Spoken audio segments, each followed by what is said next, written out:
Roco TV, con presencia en 15 regiones del país, presenta Diálogo Regional. Quédese ahí y no se mueva, decían en la tercera oreja. Y aquí partimos con Diálogo Regional, con Café Inquieto, por supuesto junto a Óptica Imágenes, y otro cliente que se nos va a acercar muy pronto, que también está en 21 de mayo, donde estaba el diario de Aysén. Pero nuestros invitados de hoy día, bueno, en la casa como siempre, Samuel Navarro, hoy día no está Benito, pero viene Miguel Ángel. Miguel Ángel, qué gusto tenerlo por acá. Muchas gracias, don Rocco, gracias a todo el equipo de Canal 4 y por supuesto para mí un honor, primero estar acá, segundo reemplazar a Benito y por supuesto compartir la tertulia con Samuel, que además nos conocemos. Samuel, ¿cómo estás? Muy bien, ahí quería ver un partido que venía ahora, pero bueno, la responsabilidad, usted sabe que yo en la medida que puedo cumplo mis compromisos. Antes de meternos a los partidos, siempre cuando llega alguien nuevo al programa, nuevo entre comillas, porque tú eres parte de... Le preguntamos, ¿quién es usted? ¿Dónde nació? ¿Quiénes fueron sus padres? ¿Cuál es su familia? Cuéntelo todo, ahí está la cámara. Bueno, una buena pregunta. Mi nombre es Miguel Ángel Beltrán Venturelli. Estábamos conversando fuera de cámara. Los Venturelli, conocidos. Correcto. Italianos. Italianos. Mi madre, Soleil Venturelli Benedetti. Tengo el honor también de ser de alguna manera vinculado y toda mi familia es de Capitán Pastene. Por tanto... ¿No has podido conocer Capitán Pastene? No, maravilloso. Lo tengo, la pequeña Italia. Lo claro. tengo en mente. Y esta mujer que llega con su familia se casa con un guaso de campo de Maitenreue, de ahí un Beltrán Rocha. Así que ahí de esa mezcla de ahí vengo yo.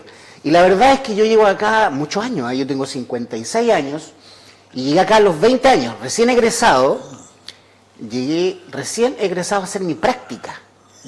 Y bueno, en esa época yo ya tenía mi polola, que es ahora mi actual cónyuge, que todo es conocida, Yoconda, todo el mundo sabe que yo soy su marido. Yoconda Navarrete. Arratia. Arratia. Así que aquí formamos familia desde los 20 años. Yoconda también se tituló de la Universidad de Concepción. ¿En qué sector llegó a trabajar acá? Yo llegué a Puerto Chacabuco a Pesca Chile, que era la filial de Pescanova. Y Yoconda llegó a la comuna de Cisnes. En esa época estaba doña Eugenia Pircio Viroli. Sí, pues estaba, pero justo se enfermó. Entonces ahí le tocó a las dos primeras mayorías asumir, que me parece que era uno Benjamín Ortúzar Aguirre, ¿sí? Y Yuri Arre, correcto. Sí. Así que esa es la historia. Y de ahí, bueno, nos quedamos. Desde esa época, nuestros hijos nacieron acá. Tenemos 3 hijos.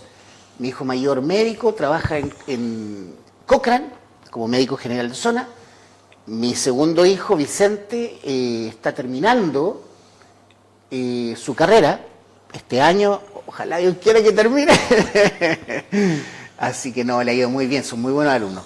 Y la pequeña Yoconda, para terminar, está en Valdivia buscando su futuro. ¿Ustedes se quedaron ya aquí? Nosotros hicimos toda nuestra vida acá, amigos. 36 años. Toda la vida, toda la vida. Toda la vida. Ya pasamos el punto de no retorno, el PN, ya lo pasamos, ya no volvemos. Ya. O sea, como dicen, llegado y... Venido y quedado. Venido y quedado. ¿A quién no le ha pasado? Yo también venía por unos 3, 5 años, yo 25 años acá. Venías por 3, 5 años. Bueno, ¿tú venías por cuánto tiempo? Yo vine a hacer mi práctica. Ya. Yo venía por 3 días.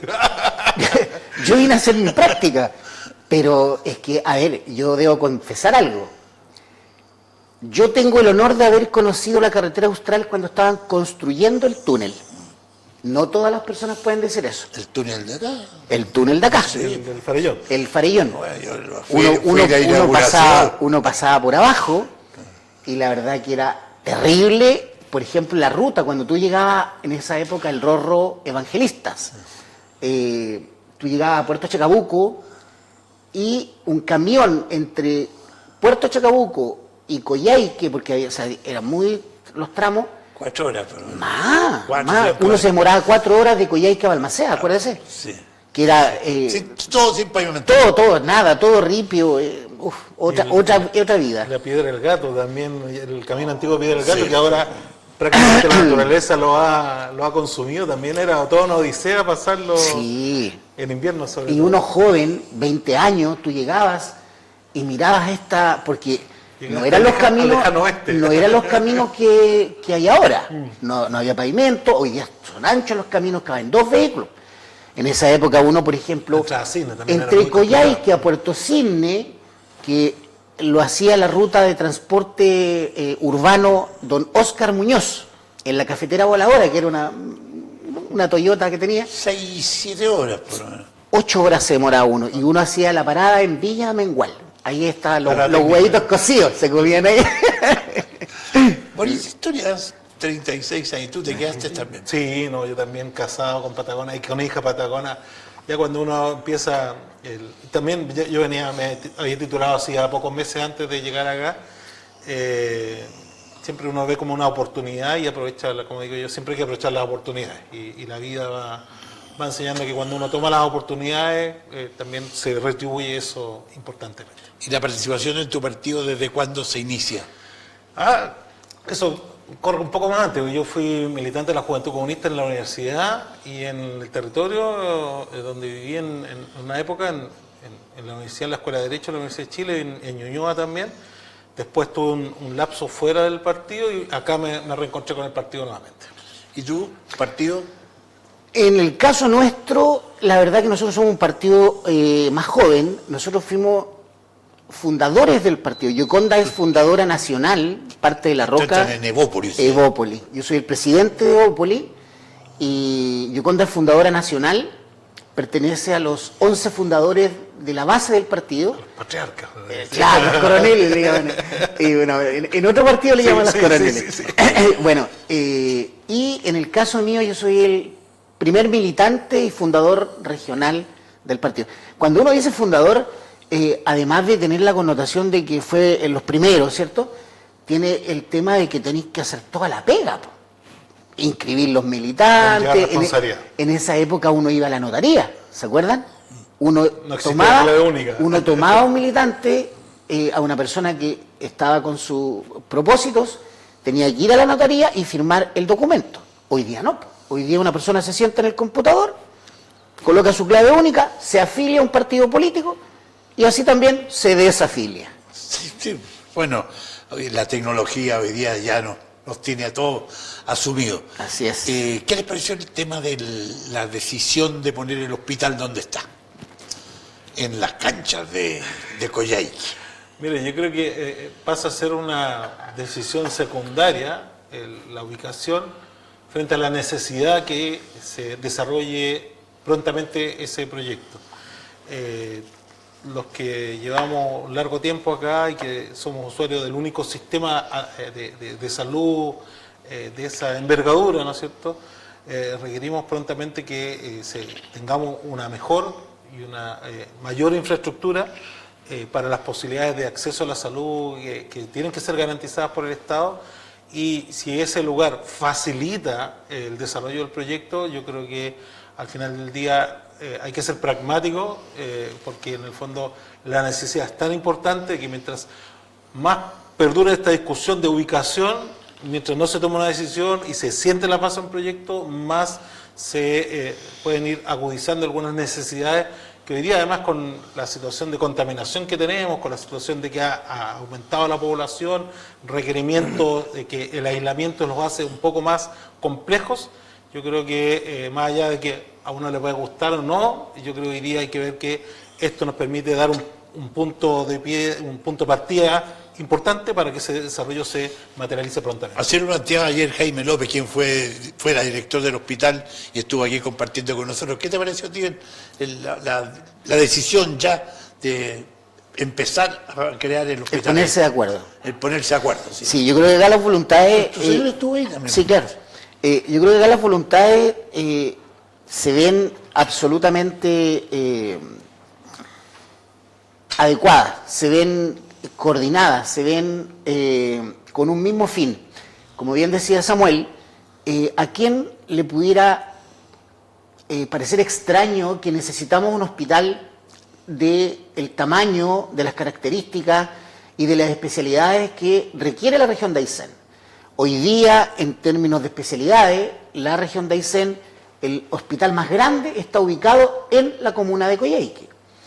Entonces, es hospital regional. Y es el hospital de toda la región, de todos los ciudadanos de la región de Aysén. Entonces, tanto en complejidades como en infraestructura. Pues bien, el hecho de esta dilación de que habían dos terrenos, lo hacemos abajo en las canchas, lo hacemos arriba, bueno, finalmente yo creo que se aunaron las voluntades tanto de la delegada presidencial, en este caso como una prioridad, para Luz María Vicuña, junto con Marcelo Santana, tomaron este liderazgo y por supuesto se dieron esta suerte de encuentro de voluntades en la cual bienes nacionales por un lado, educación por otro lado y además algo que no lo puedo dejar pasar, el alcalde Carlos Gatica. La municipalidad. ¿Por qué? Porque las canchas hoy día son más que necesarias. Dueño del terreno del municipio. Entonces yo creo que acá sería una suerte virtuosa. Se toma la decisión, el hospital se construye acá. Eso yo creo que podemos estar de acuerdo, Samuel, en que por conectividad, por temas aéreos, por temas de llegada, vinculación, por un tema de llegada a zona sur, de llegada a zona norte, ese es el lugar. Además que hay estudios técnicos que así lo acreditan, en puntuación. Tampoco no es un tema de apreciación personal. Hay estudios técnicos que dicen que ese es el mejor lugar. Yo he escuchado la opinión, por ejemplo, de Luis Guerrero Cosio, que estuvo en Servio, que él fue director. Urbanista, arquitecto, y sabe mucho del tema. Entonces me dice, mira, yo creo que acá todos los mundos estamos de acuerdo que ese es el lugar. ¿Ok? Entonces, finalmente, para no monopolizar la conversación, Carlos Gatica, Marcelo Santana, la delegada presidencial, la Seremi de Bienes Nacionales, Yoconda Navarrete, el Seremi de Vivienda, Fabián Roja, el, en este caso, director del hospital, y el Seremi de Salud, Jorge Pérez, se sientan a esta mesa, entre otros, y se toma esta decisión técnica para construir en ese lugar. Ahora, el proceso queda en lo que tú bien sabes como funcionario público, despejar la zona urbana. Viene el tema del diseño, que lo va a financiar el gobierno regional. Ahí entra usted, pues. Ahí tenemos un par de años. Claro. Y de ahí para adelante, ojalá los mismos que están detenidos salgan como en El Salvador a hacer la cárcel y la tengamos en un año lista. Claro. Ahora, mire, yo creo un hospital, ahí, perdón Samuel, sí. te voy a hacer una pregunta para la mesa. Un hospital, porque es importante que la gente que nos está viendo no se genere falsas expectativas. Acá ninguno de nosotros es un trazador de tiempo, ni tenemos una bolita de cristal. Uno opina con humildad respecto de hechos que están ocurriendo. Pero la evidencia dice que un hospital de esta envergadura de alrededor de 300 millones de dólares, no 300 millones de pesos, no, 300.000 millones de pesos. 300.000 millones de pesos, que son 300 millones de dólares. Claro. Es mucha plata. Es como esta mesa multiplicada por todas las mesas llena de billetes. Entonces, esto se va a demorar, esperemos, el menor tiempo posible, pero serán 10 años. 7 años. 7, 8, a 10 años. Sí.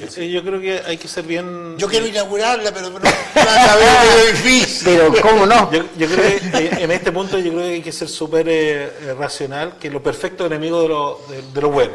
Quizás si uno se pudiera seguir esta discusión de cuál es la mejor ubicación, de cuál es el mejor terreno.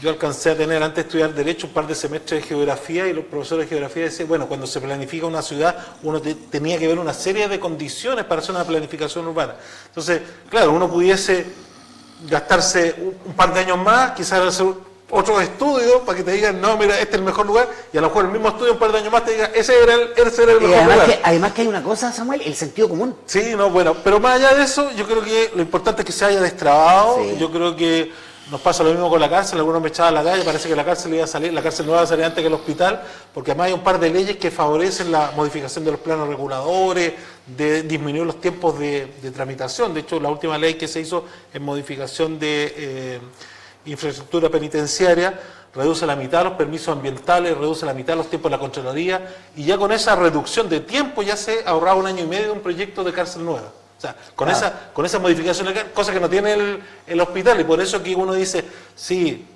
destrabamos esto, pero fácil 7, incluso 10 años, ojalá que nos equivoquemos nosotros y no salgan después a desmentir que se equivocaron, pero hay que ser súper aterrizado y... Hay dos situaciones muy específicas de lo cual tú estás planteando que se infieren de ello. La primera es hacer bien las cosas, de acuerdo a los procesos, porque lamentablemente, usted tiene harta experiencia en esto, pues, don Rocco, ¿cuántas veces se han iniciado proyectos y por no hacerlo bien, Contraloría después echa todo para atrás y llegamos a foja cero, pérdida de plata, pérdida de recursos, etcétera? Y en este caso no es lo que se quiere. Yo creo que tenemos harto reconocimiento con muchas cosas que a veces se ponen trabas para poder salir adelante y otras que hay que meterle nomás, y importa que perdamos 300, 400 millones de pesos, pero porque si no en 3 años más vamos a perder 2.000 millones de pesos. Sí. ¿Ah? Hay que darle. Pero hablaste de cárcel tú y hablaste de un tema que, bueno, ex seremi de justicia, te aprovecho de consultar. Las familias de Cochrane vinieron a Coyhaique, estaba leyendo los titulares del diario de hoy. Están desesperadas prácticamente porque se les está pidiendo que el centro de detención preventiva, se llama así, ¿no? Sí, sí. La casa del jabonero, como decimos nosotros, los del pueblo, lo quieren cerrar. ¿Tú crees que eso tenga un cambio, una resolución? A ver, yo creo que es más allá que una decisión, que uno pudiese decir que todo viene desde el punto de vista legal, una decisión administrativa y a lo mejor una decisión muy centralizada. Creo que siempre hay espacio para que los afectados, en este caso las familias, las mismas personas privadas de libertad, puedan plantear sus puntos de vista y ojalá que el Ejecutivo se abra a reconsiderar, a analizar esta situación. Yo creo que lo que no puede pasar, como ha pasado a veces en otras situaciones, en que se cierran los que tienen que tomar las decisiones, cuando no se pone en el papel lo que conversábamos la semana pasada con Benito. Este es un tema más que de una cárcel puntual, es como la presencia del Estado en un territorio como el nuestro, que es el de Aysén, y las distancias, que también lo conversábamos fuera de cámara, que claro, hoy día los tiempos de desplazamiento se han ido reduciendo, pero sigue siendo una región que, lo dice el mapa, ¿no es cierto?, es desde Santiago a Temuco, en términos de kilómetros. Claro, son 100.000, 105.000 habitantes para 100.000 metros cuadrados, 1 kilómetro por habitante, pero el usuario de Villa O'Higgins, de Dortel, de Cochrane, es tan chileno como el que vive en el entorno de 10 cuadras de La Moneda, como el que vive en Coyhaique, como el que vive en Aysén, y requiere que el Estado le resuelva situaciones que no nos gustaría que hubieran cárceles, no nos gustaría que a lo mejor hubieran vertederos, pero son necesidades de la sociedad moderna y que hay que dar respuesta. Ahora, si a veces la descentralización cuesta hacerla entender, incluso a nosotros a veces nos cuesta entender la descentralización, en torno a 10 cuadras de La Moneda a veces cuesta más aún, y ahí es donde siempre apelamos a que nuestros representantes, sea parlamentario o los del Ejecutivo, puedan hacer ver en Santiago que esas decisiones centralizadas, más que nos perjudican, que ayudan a un desarrollo de una región con la extensión geográfica, con el aislamiento que tiene y con las necesidades particulares que tienen los habitantes de la región de Aysén. ¿Tú qué opinas? Mira, yo creo que solo un dato para agregar, entre Santiago y Puerto Montt uno se demora menos en lo que uno llega a Villa O'Higgins. Esa es la realidad en tiempo, porque la distancia cada uno la maneja en tiempos, no en kilómetros. Y O sea, en este escenario... 12 horas? 12 horas, lo que pasa es que acuérdense que uno normalmente por un tema de logístico se queda a dormir en Cochrane, pues. Sí, pues. Yo lo he hecho con la hormiga. Claro. Yo lo hice de una sola vez y yo lo he hecho. 14 horas. Y con un solo conductor, lo que tampoco lo recomiendo. Pero llega reventado. Sí. Ahora, refiriéndome al tema, yo creo que yo soy optimista. Yo creo que este tipo de cosas efectivamente finalmente prima la sensatez, porque básicamente acá es la redistribución de las personas en otros centros penitenciarios y obviamente eso afecta al tema de las visitas, la familia, etc. Específicamente yo creo que es hoy día una noticia en desarrollo, ahí inclusive habían puesto un recurso, sí. Tú, como abogado lo manejan más. Sin embargo yo creo que hay que esperar a ver cómo se va a dar. Yo siento de que se va a haber una solución y tengo la confianza. Yo siempre soy pyme, por tanto me levanto con la esperanza y me acuesto con la esperanza de que siempre se puede mejorar todo. Así que tengo la más absoluta convicción de que se va a encontrar la mejor solución para esas familias. ¿Cuántos son las personas que están? 16, creo. 16. Sí, y es que el problema adicional, Rocco, es que esta redistribución que se está planteando lo que va a hacer es aumentar la población del Centro de Detención Preventiva de Chile Chico, la va a duplicar, sí. Y se va a generar un mayor hacinamiento y una pérdida de la segmentación. Si el tema es que tengamos estos dos dispositivos, Chile Chico y Cochrane, que son de baja complejidad, también son para personas con menos compromiso delictual, con mejor comportamiento y que al agruparlos en otros recintos, lo que haces tú es también perder la posibilidad de que esas personas puedan reinsertarse.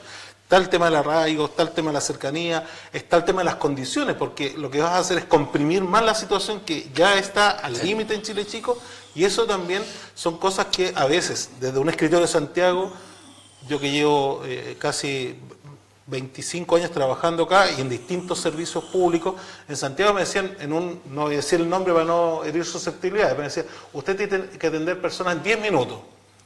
Y cuando venía una persona de Cochrane, que se había demorado 6 horas en llegar acá, y yo le decía, ¿sabe qué?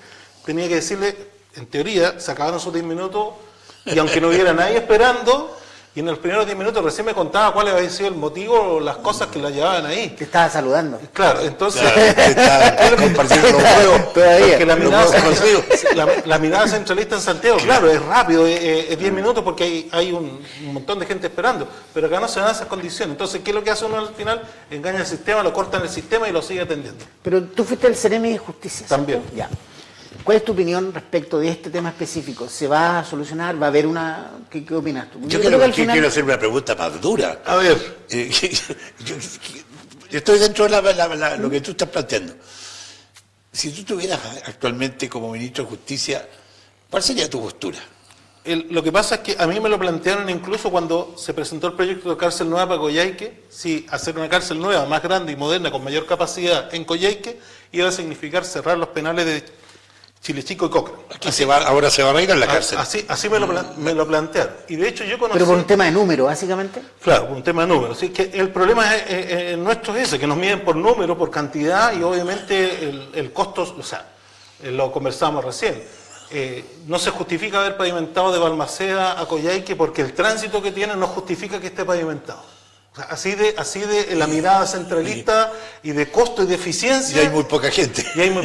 Bueno, el punto está en que la realidad acá te obliga a pensar distinto, y ahí es donde el rol del Ceremi, el rol de la delegada en este caso, es representar las particularidades del territorio para que se reconsideren esas decisiones, porque se cierra Cochrane, pero se cierra, entiendo, Chanco, se cierran algunas otras de otras localidades, pero no se puede comparar la situación de Cochrane con otras zonas del país, porque son por distancia, totalmente distintas. Entonces, ahí es donde uno que, claro, representa al Ejecutivo y a veces tiene capacidad de maniobra, a veces no, pero también uno tiene que poner, si llega a un punto y dice, bueno, yo pongo mi cargo de exposición porque yo creo que la decisión es esta. O sea, cuando uno está convencido de las decisiones que son erradas y que uno defiende el territorio y uno está comprometido con el territorio, tiene que tener esa capacidad. Ahora, no sé ahí las conversaciones cómo irán en la interna, porque también uno puede decir, no, yo voy a esperar, esta causa se judicializó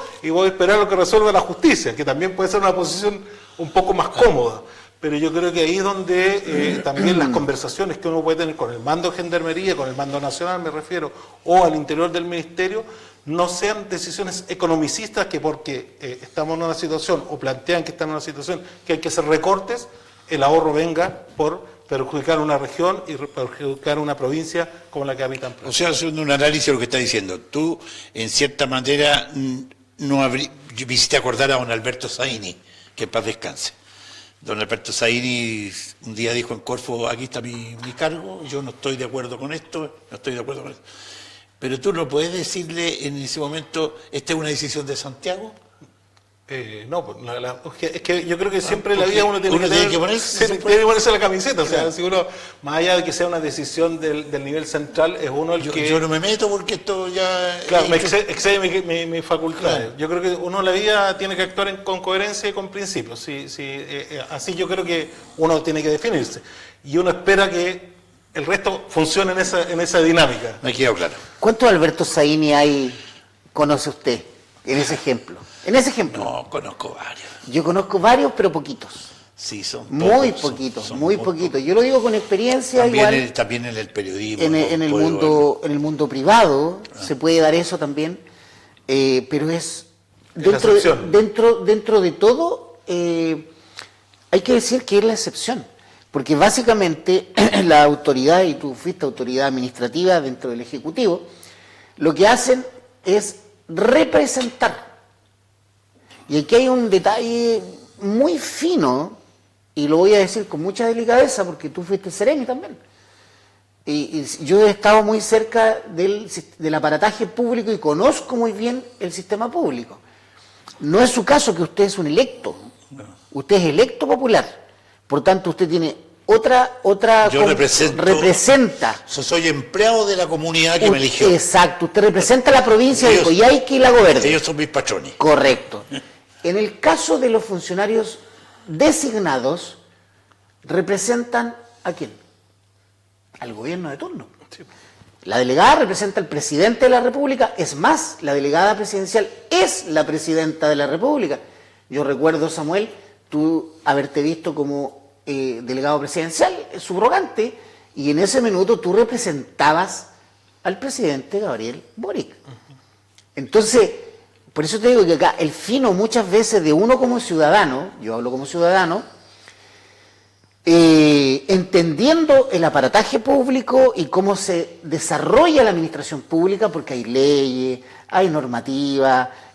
Yo recuerdo siempre esto, y siempre lo coloco como ejemplo, cuando estábamos en época de pandemia, Yoconda estaba como intendente, y habían concejales, habían 60, bueno, ya son 60 concejales, hay 14 cores, hay 4 parlamentarios. Yo recuerdo, ustedes se acuerdan también, pues tú también te acuerdas, que habían cartas que se firmaban por autoridades electas y tal, diciendo, cierra la región,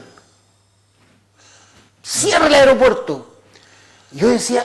Especialmente para los movimientos duros. Claro, entonces yo decía, pero este parlamentario no sabrá que hay como 5 leyes que prohíben hacer eso. Pero eso lo vivió más Yoconda. Ella era la intendente en su época. Pero ¿cierto? cuando fue el movimiento acá... No, Pilar Cueva fue el movimiento. Yo estaba hablando de la pandemia. Entonces, a lo que voy. La gente, nosotros, las personas, los de a pie, siempre tenemos la esperanza grande de que la autoridad designada me va a representar. Y no necesariamente eso. Pero no es así. En rigor, trabaja para la administración del Ejecutivo. ¿Y quién lo representa? Don Rocco. Sí. No, sí, yo creo que los parlamentarios. La distancia de repente cuando uno se está en el dilema ético, en el fondo, si de representar a la comunidad o representar a quien te designa, pasa también por si aquello es coherente o no con los principios que tú tienes, porque... Por eso yo decía, Samuel, que ahora, hay muy poquitos Zaini, como el ejemplo que puso. Yo quizás tenía un poquito más de libertad a propósito de lo que contaba, porque yo tengo mi cargo de planta, entonces en algún minuto él me decía, ¿sabes? O sea, yo siempre dije, Tú decías, pongo mi cargo a disposición, pero me voy a mi pego, que tengo una planta. Me voy, pero volveré. Claro, yo siempre decía, hoy día estoy de Ceremi, mañana no lo sé, porque en este momento puedo llamar y me decir, presente su renuncia, y yo presento mi renuncia. Es verdad. Y en el fondo uno se da con la conciencia tranquila de que hizo lo que hizo. Claro, quizás la garantía mía en particular, en lo propio, ¿no es cierto?, de tener la posibilidad de seguir con trabajo, aunque me pidieran la cosa que no tiene todo el mundo. Y ahí esa distinción, que uno puede decir es como formal, pero también es cierto, porque te da cierta libertad. Para decir, no, yo hasta aquí no me llego, esto, no estoy de acuerdo con esto, sí, y uno puede quizás tener más pulso ahí para... Te doy el punto porque generalmente las autoridades designadas renuncian a su actividad privada, renuncian a sus trabajos. O incluso a su actividad pública, porque solamente los funcionarios de planta pueden tener esta garantía. Claro, solamente los funcionarios de planta. No. Y ahí hay una cosa muy importante, yo soy un gran defensor del servicio público, entendiéndose municipios, entendiéndose gobiernos regionales, entendiéndose... Pero no te queda otra. No. Bueno, sí, también, o sea, si no, el tirón de oreja al tío. No, pero yo soy un gran defensor... Pero forzado ese todo. Claro, era que no. Yo duermo con el Estado. Era que no. No, pero yo soy un gran defensor del funcionario público. Sí, pues, bueno. ¿Y sabes por qué? Por varias razones, pero para no alargarme, yo te diría 3 cosas. Primero, es un trabajo enorme, burocrático, es como tratar de manejar un elefante dentro de una cristalería, tratando de que nada se quiebre y que todo funcione y calce perfecto. Siempre los tiempos son largos, tú tienes la esperanza de ayudar a las personas, y además está este tema que tú mencionabas, que es el tema de la normativa, el centralismo, ese tema no es menor. Y además que la necesidad siempre es grande y los recursos siempre son pocos. Oye, y el Estado en este momento, debido a esta situación, yo diría bochornosa, ¿quedó dividido con el asunto de Nicolás Grau? ¿Usted dice el oficialismo? Sí, el oficialismo quedó dividido. Es una buena pregunta. Yo creo que hoy día todo el mundo le anda echando la culpa a otro. Es cosa lo que uno lee en las declaraciones de prensa. Pero me voy a hacer cargo en el caso puntual. Yo creo que hoy día lo que importa y lo que une más es más lo que nos une que lo que nos desune. Yo creo que esto es parte de lo que ocurre ahí. ¿Saben ustedes cuántas acusaciones constitucionales se presentaron en tu gobierno? Las fallidas, ¿no? 11. ¿11? No te voy a forzar. 11. ¿Sabes cuántas acusaciones constitucionales presentaron en el gobierno del presidente Piñera? 11. Hoy día va una. Lo que quiero decir es que 7 en Eduardo Frei, 4 en Bachelet 1, 4 en la otra, Bachelet 2. Siendo el presidente Piñera uno de los más, digamos, de hecho a él, 2 acusaciones constitucionales. A él, como tal. Entonces, lo que trato de decir, en el fondo, se han hecho 51 acusaciones constitucionales como herramienta, como tal. Pero le interesa a la gente. La verdad que yo no sé si la gente que nos está escuchando realmente es algo que le interesa. Ahora, no quiero ni hablar, quiero referirme al tema. Yo siento que esto es más político. Yo siento que esto es más no es tan técnico. De las cámaras. Es decir, y obviamente las decisiones por las cuales se toma la decisión de ir a una acusación constitucional tiene que ver con las coaliciones. Es decir, si yo hoy día estoy conformado, así como la Concertación en su minuto eran 11 partidos o más, hoy día habemos 5 o 6 entre movimiento y partido.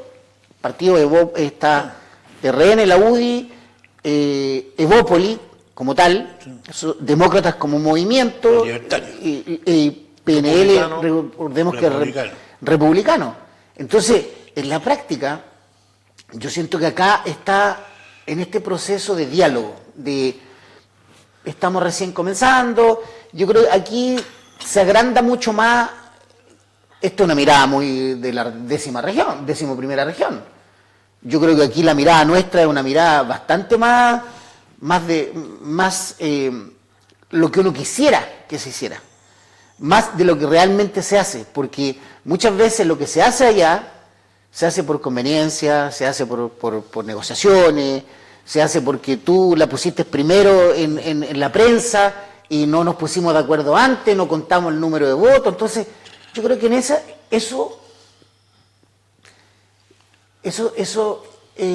lo que la gente no le saca punta al lápiz.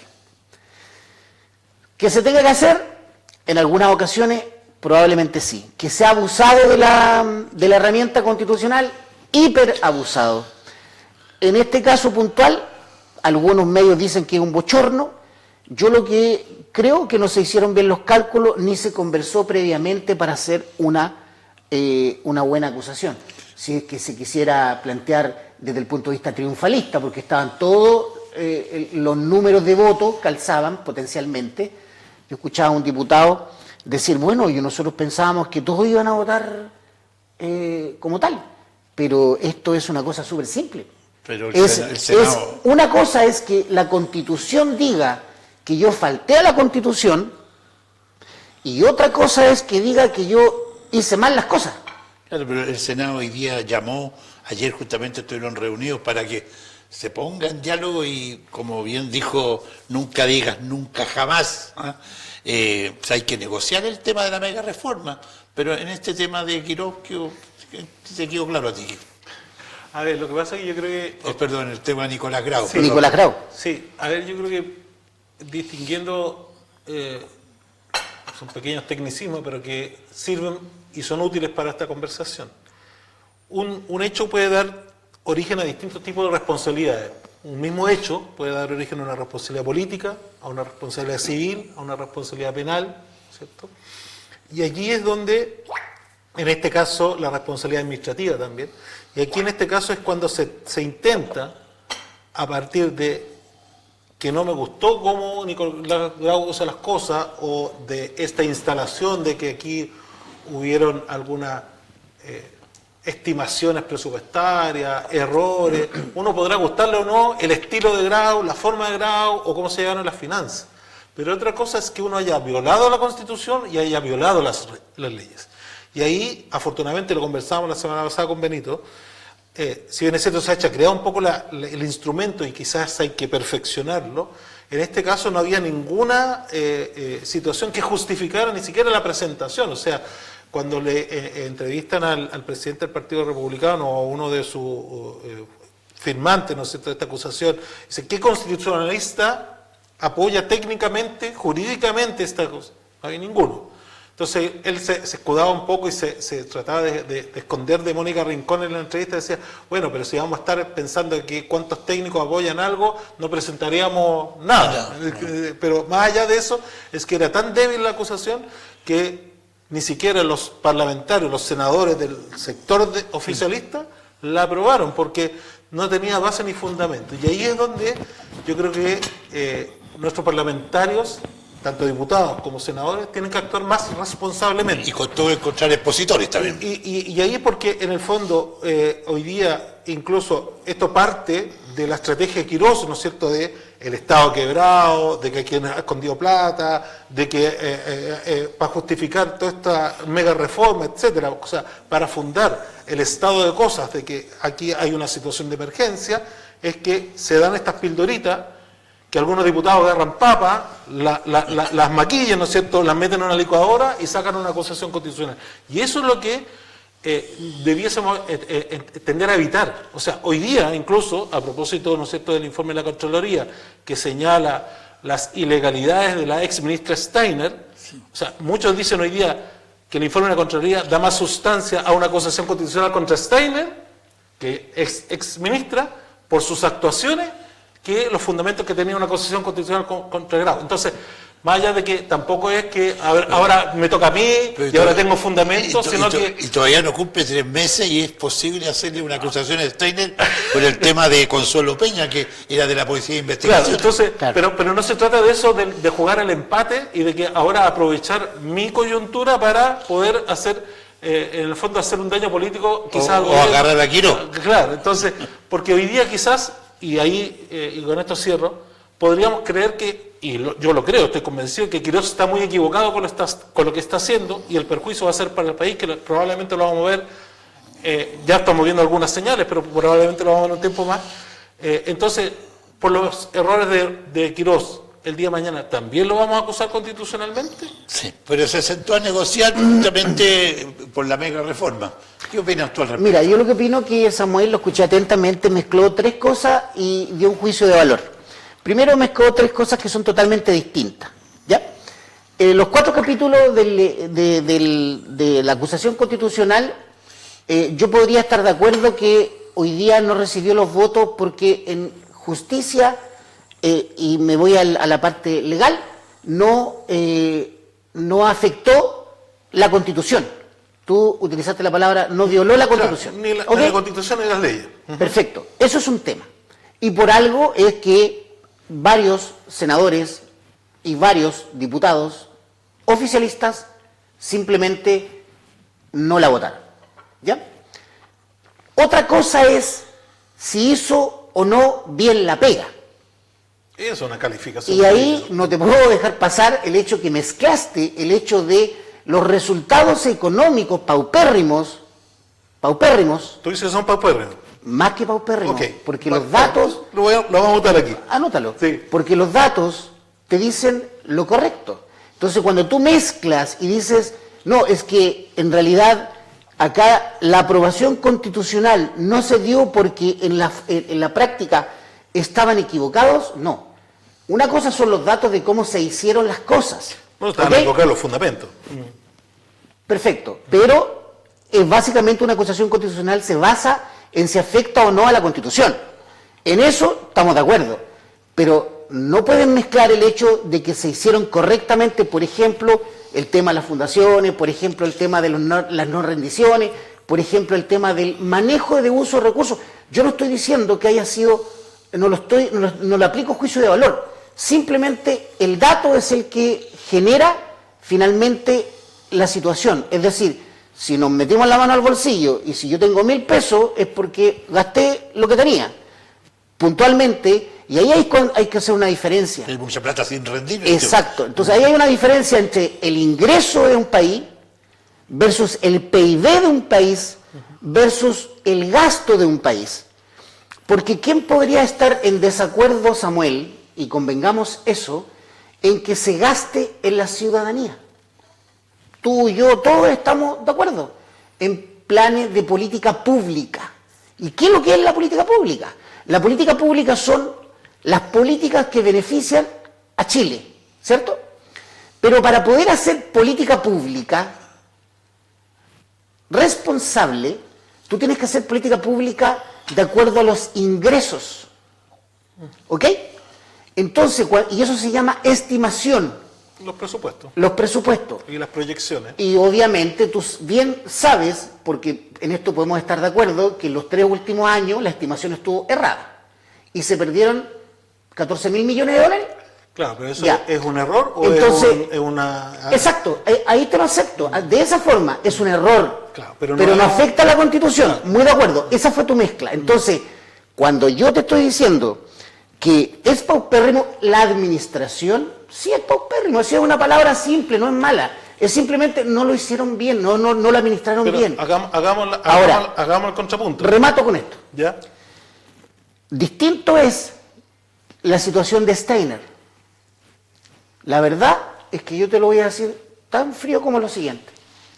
Ella hoy día no es ministra. Punto. Y acá, lamentablemente, esta situación, y tú bien lo sabes, como funcionario público y abogado, le tocó a Grau. Pero ya se Quien tuvo que asumir Claro, pero ella se... quien tuvo que asumir el proceso Sí. que realizó el verdadero ministro de Hacienda, que se fue curiosamente 6 meses antes de la administración pública porque renunció. Sí, pero que ha explicado mucho mejor Pero la situación. Steiner se excedió de su atribución. Absolutamente, así lo dice la Contraloría. Claro. A ver, yo creo que es interesante el juicio de valor que hace, se me acusa a mí del juicio de valor, pero el juicio de valor que hace Miguel Ángel es más... No, más si anecdótico todavía. Dato. Sí, yo te escuché. Es más anecdótico todavía porque habla de paupérrima la gestión de Grau. Y si hoy día circulaba, y usted lo puede ver en las redes sociales, un comparativo junio 2025, junio 2026. Proyección de crecimiento, deuda, inflación, tasa de empleo. No, porque tenéis mucha personalidad. No, pero hay que verlo. Pero o sea, estamos a 90 días. Es que yo no te he interrumpido. 90 días. Yo no te he interrumpido. La administración que logró bajar la tasa de endeudamiento fue la administración Boric. O sea, pasar de 40.000 a 45.000 es bajar. A mí me parece que eso es subir. En 12 años, la curva de endeudamiento iba al alza. La administración que logra parar esa alza y bajarla es la administración Boric. Eso es obra de Mario Marcel y del ministro Grau. Cuando asume Mario Marcel, y que lo he explicado también a propósito de la mega reforma, a nosotros nos tocó la guerra con Ucrania, nos tocó el endeudamiento de la pandemia, ¿no es cierto? Porque hubo que hacer compras que se pagaron y que no estaban financiadas. Es lo que toca administrar. Sí. Por eso no le echamos la culpa al gobierno anterior, sino que administramos y logramos contener esa situación. Los ingresos proyectados de la PGU que se aprobaron en enero del 2022, se proyectó y se recibió no 2/3, menos de la mitad de lo que estaba proyectado. Pero no por eso se acusó constitucionalmente al ministro de Hacienda de Piñera, que calculó mal los retornos que iba a tener, ¿no es cierto?, una PGU en los términos que fue planteada en ese momento.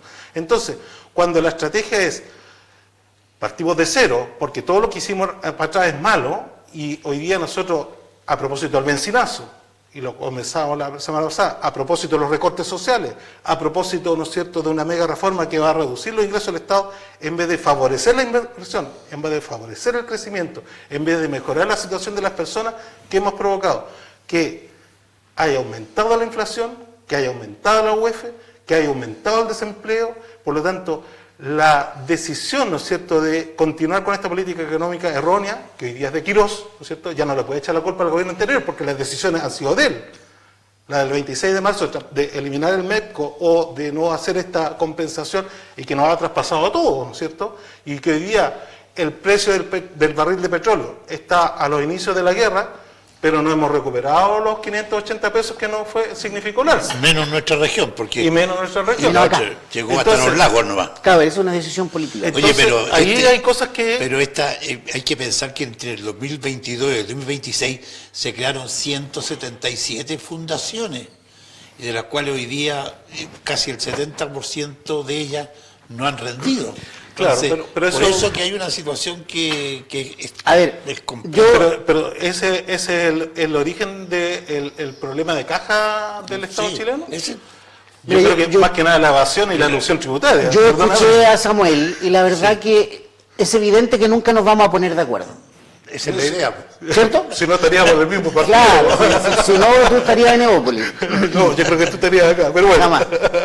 Pero mira, en este escenario... Bueno, en la democracia cristiana tenemos abiertas las puertas. Sí, aquí hay una ficha, dice. Mira, en este escenario, Samuel, yo te escuché atentamente y por supuesto tú vas a defender, en tu justicia vas a defender tu ideología y por supuesto tu gobierno, tú fuiste seremi del gobierno, ¿ok? Por tanto, es legítimo que lo hagas y todos los que te escuchan te van a entender. Cuando yo hablo, yo no hablo de una opinión, como tú dijiste, de un juicio de valor. Yo simplemente hablo del dato. Yo también de los datos. Nada más. Yo también de los datos. Entonces, mira, te voy a preguntar datos. Pasar de 40.000 millones de deuda a 45.000 millones de deuda, ¿eso es bajar o subir la deuda? Una. Depende del PIB. Pasar de... Depende del PIB, porque no, el PIB. Pero si estamos hablando de ingreso versus gasto. Si el PIB es otro tema. Totalmente distinto. Estamos viendo el crecimiento de deuda en relación Estamos hablando de crecimiento de deuda por endeudamiento. No te olvides que en enero... No te olvides que en enero se habían pedido 3.000 millones simplemente para hacer caja. Po. Ya, po. Entonces, hablemos en serio. Entonces, dentro de esto, lo que yo estoy diciendo es pasar de 4 puntos de desempleo, 5 puntos de desempleo, y dejarlo con la tasa histórica más alta de desempleo, conocida a lo menos acá, y ni hablar de las mujeres, ni hablar de las oportunidades de los jóvenes. Sobre el 10%. Pero sobre el 10%. Entonces la pregunta es, no, pero si estructural o no, el que no tiene pega, Samuel, no le vaya a decir, usted no tiene pega porque esto es estructural. Es comparar Cabo Entonces, Verde, eso es un dato. Cabo Verde con España. Un millón de personas. Volviendo al tema mundial. Un millón de personas hoy día. Tienes que comparar cosas que son comparables. Un millón de personas hoy día está sin trabajo. Ahora, pero es verdad. La causa de eso.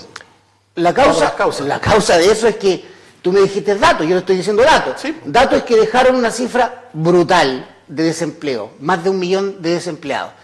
La causa es que efectivamente hay 1,4 billones que cerremos la puerta y comámonos la llave.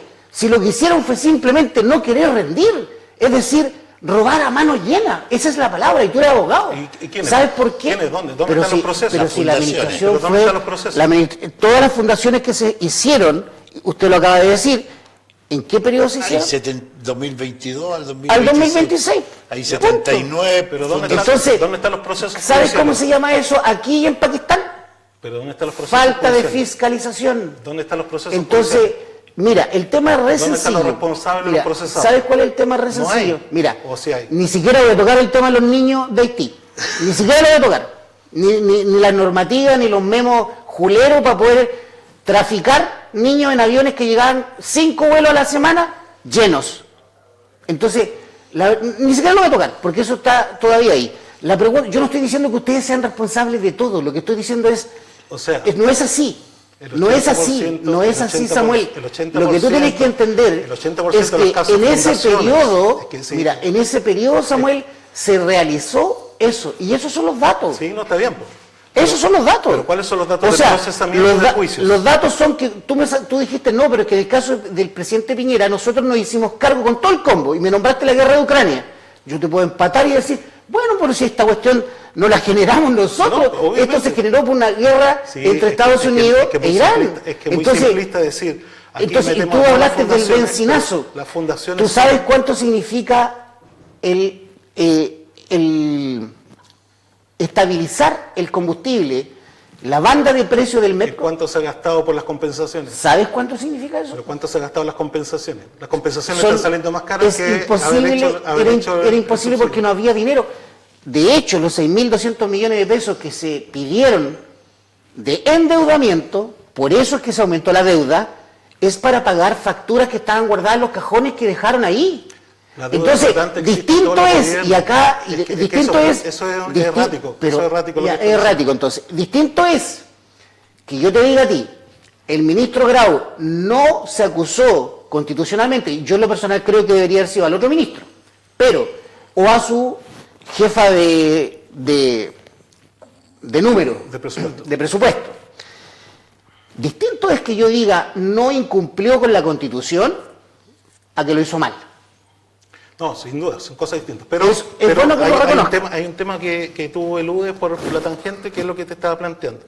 El 80% de los casos, fundaciones, están ligados o a gobernadores de derecha, o a municipios de derecha, o tienen relación con militantes del oficialismo, que hoy día son del oficialismo. Y eso es una verdad, una puerta catedral. Los que están procesados, los que están imputados, los que están en juicio de esas fundaciones no son del ex gobierno. Entonces, ¿es fácil tirar la pelota? ¿Eso ocurrió en ese periodo? Sí. Pero ¿quiénes son los responsables? Porque si no, esto de tirar al voleo, de que se robaron la plata, que quebraron el país, que tiraron facturas, yo no he dicho que se quebraron el país. Yo creo que tú estás ocupando un eufemismo. Pero eso lo planteó el gobierno para justificar el bencinazo. Tú estás ocupando... Ocupaste ¿no? Dos eufemismos. Primero, dos eufemismos. El primero dijiste, tú estás justificando el bencinazo. Eso no es correcto porque la gente nos está escuchando. ¿Ya? Acá lo que hubo fue que no había plata para sostener un sistema para poder generar una estabilización de banda, porque como no había plata no se podía hacer. Si yo te digo a ti... Se demostró que había plata. Perdón, se demostró que había pero plata. Si, porque o sea, ¿tú crees que se piden 6.200 millones de pesos porque abundamos en plata? Pues, ¿cuál es el destino de los No, 600 millones? primero pagar 1.800 millones de dólares que ustedes dejaron impagos, guardados en facturas escondidas en los cajones. Ahora acaba de salir otro informe. Que así no vamos a entender. Acaba de salir otro informe, Samuel, de 1,4 billones. Es que si no entiende lo que es la deuda flotante, es difícil es llegar y tirar cosas al vuelo. La deuda flotante. No entiendo la deuda flotante. Es que tú estás diciendo se guardan facturas en cajones y eso no entender la deuda flotante. Eso es para explicarle a la gente cómo. Por eso es que cuando tú instalas, tú dices que yo digo, fue mío, tú estás instalando medias verdades con medias mentiras. Y te lo digo en tu cara. ¿Cuál es la te lo digo en tu cara. Dime cuál. La deuda flotante, para que la gente entienda, son deudas que se traspasan de un ejercicio fiscal a otro ejercicio fiscal. Perfecto. La gratuidad, por ejemplo, y hoy día lo escuchaba yo del abogado defensor de Grau que estuvo ahí en la comisión. Completo la gratuidad, la última cuota de gratuidad no se podía pagar en diciembre porque se paga de marzo a diciembre, porque son decretos que se tomó razón el 29 de diciembre y el 30 de diciembre. Muy de acuerdo, lo explicó perfecto el abogado. Y se paga en enero o cuando corresponde. Normalmente, y también para que la gente lo sepa, la deuda flotante pasa porque no se inicia el 2 de enero, las entidades públicas no cuentan con dinero inmediatamente corriente, no están aperturadas sus cuentas, por lo tanto hay facturas que efectivamente no se pueden pagar en el ejercicio y es más, el año 2025, si mi memoria no me traiciona, las últimas facturas que se pudieron pagar fueron el 15 de diciembre y todas las facturas que se recibieron con posterioridad o se pagaron en enero o incluso algunas en febrero. Pero no es por una estrategia de que alguien agarró la factura y la metió en un cajón, o hay una situación de desorden, o hay una situación de un actuar corrupto, o de un actuar desleal, o de flojera, o de irresponsabilidad. Es porque así funciona el Estado. Entonces, venir con la monserga y con la mentira de que dejaron en caja 80 millones cuando al 31 de diciembre, cuando se ha demostrado y lo tuvo que reconocer. ¿Cuánto era el monto en la caja? Si yo no te he interrumpido. El propio Quiroz lo tuvo que reconocer que al final había más caja que la que él planteó cuando justificó el bencinazo, porque justificó el bencinazo con que no había plata en caja, y después tuvo que reconocer que sí había plata en caja porque era distinto cuando él recibió a cuando dio la cifra el 31 de diciembre. Entonces, no hay que confundir y tratar de enlodar a gente honesta. Tú mismo dijiste que tú reconocías el valor del funcionario público. Y yo creo que hay mucha gente honesta que no anda guardando facturas, sino que... De nuevo estás diciendo algo que no es. Es que me molesta como tú la estás planteando. Porque yo creo que en el Estado hay mucha gente honesta que recibe facturas y que no las puede pagar en un año ejercicio calendario, porque por cómo funciona el sistema se pagan al año siguiente. Entonces, decir que el gobierno anterior, cualquiera sea, y aquí te digo cualquiera sea, esté guardando cosas para traspasarle la deuda al próximo gobierno, es una falacia, es una mentira y no es admisible. Y este gobierno lamentablemente ha funcionado en base a mentiras. El bencinazo se justificó con mentiras, porque había caja y si no había posibilidad de endeudamiento, y al final del día, las compensaciones, subsidio a los colectiveros, subsidio a los pescadores, subsidio a un montón de cosas.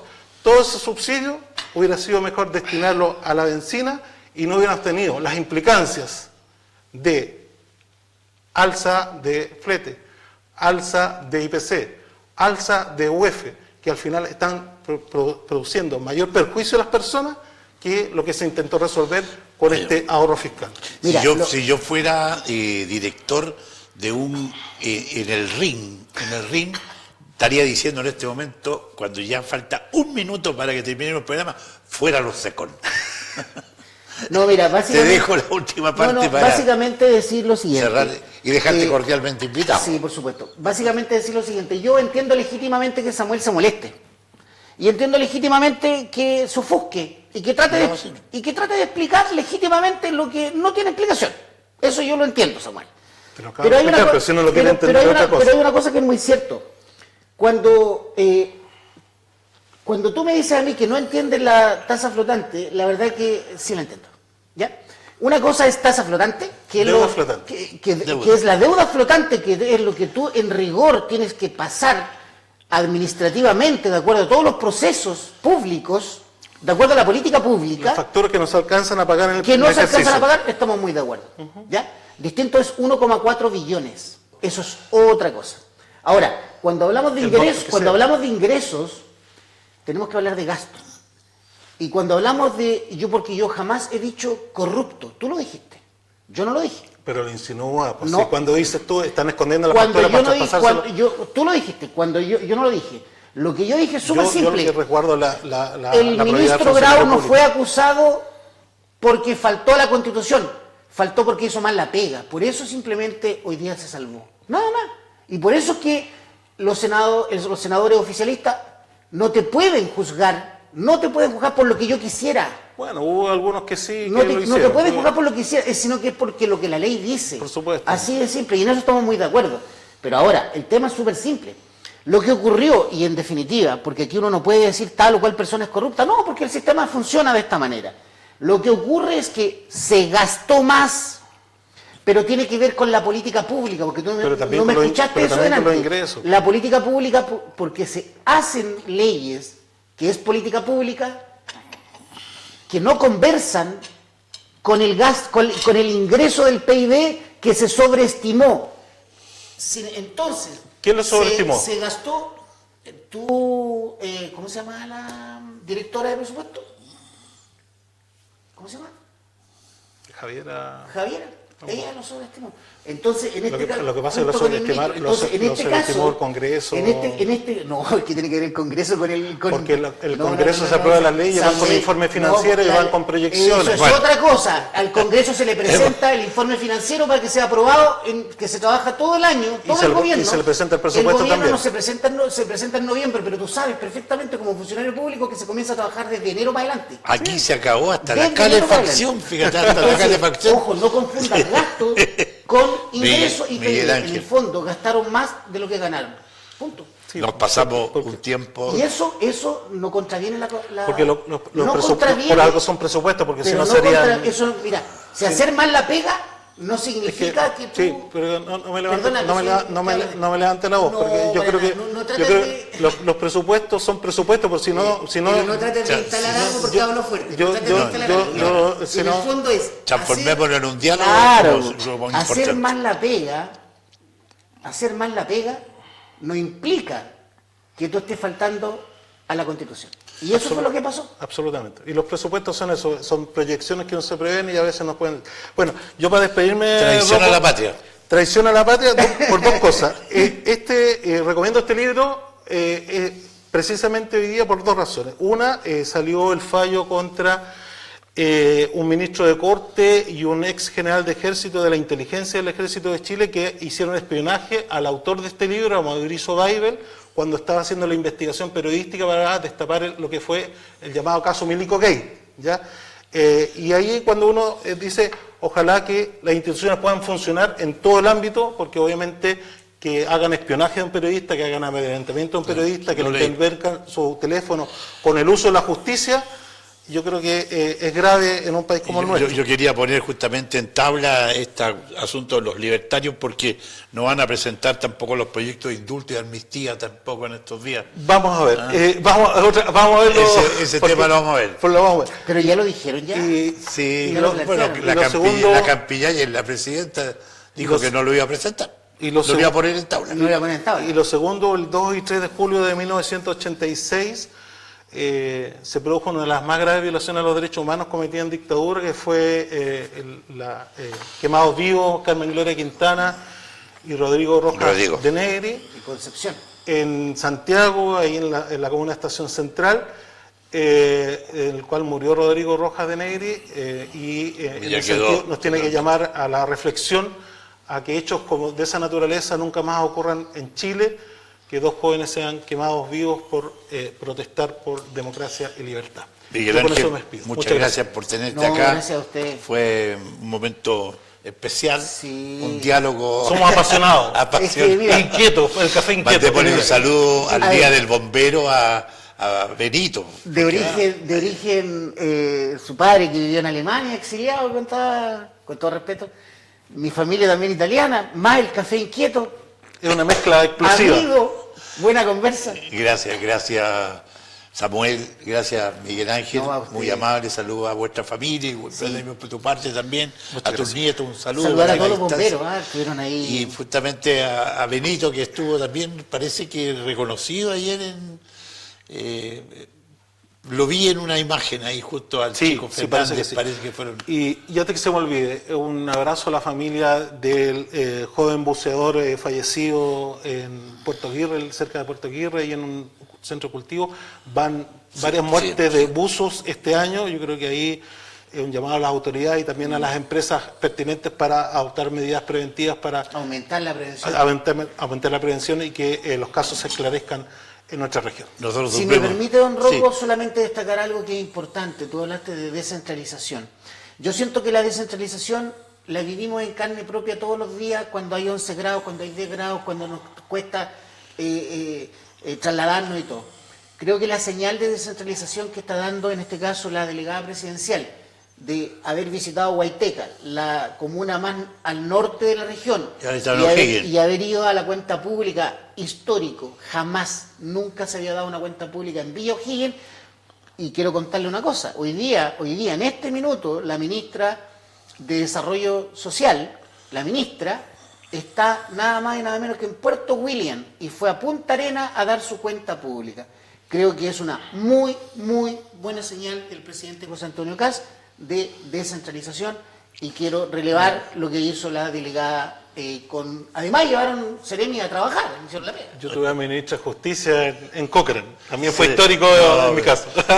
Y nosotros también lamentamos lo que fue la partida de esta semana, hace pocos días atrás, de dos personas muy ligadas a nosotros. Jorge Lendway, pintor, y por supuesto Paul Landón, quien nos puso las máquinas para partir con el canal. Muy joven. Sí. Muy joven. 73 años. Nos despedimos. Gracias, Miguel Ángel. Gracias, Samuel. Mañana, Viri, qué lindo, reencontrarnos con un diálogo regional. Por supuesto, agradecer a nuestros auspiciadores. Hasta mañana.